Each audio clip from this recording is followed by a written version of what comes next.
কুড়িগ্রাম-৪ আসনে হাতপাখা প্রার্থীর সাথে সাংবাদিকদের মত বিনিময় সভা অনুষ্ঠিত হয়েছে। বিস্তারিত থাকছে শাহাদাত হোসেনের প্রতিবেদনে।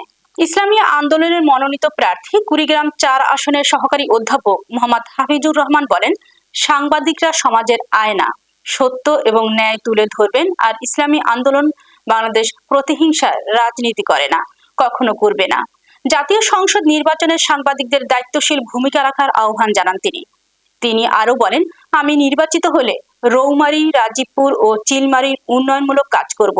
সেই সাথে বেকারত্ব দূরীকরণ, মাদক প্রতিরোধ, মানসম্মত শিক্ষা ব্যবস্থা গ্রহণ করা হবে। এ সময় উপস্থিত ছিলেন মোহাম্মদ নূর হোসেন মুক্তার, মোহাম্মদ আক্তার হোসেন সহ আরো অনেকে।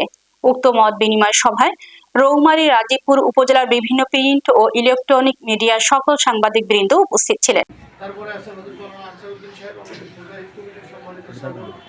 তারপরে আছেন আমাদের ইসলামী আন্দোলন বাংলাদেশের রৌমারী উপজেলা শাখার অন্যতম সদস্য সাবেক চেয়ারম্যান আব্দুল বাড়ি।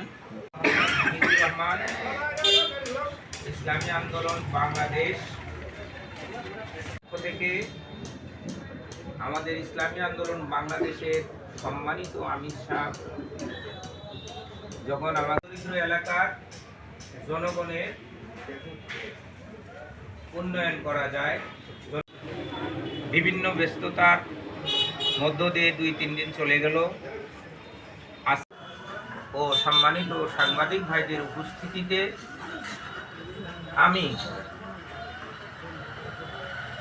এই এলাকার জনগণের জন্য যে কাজগুলো করতে চাই,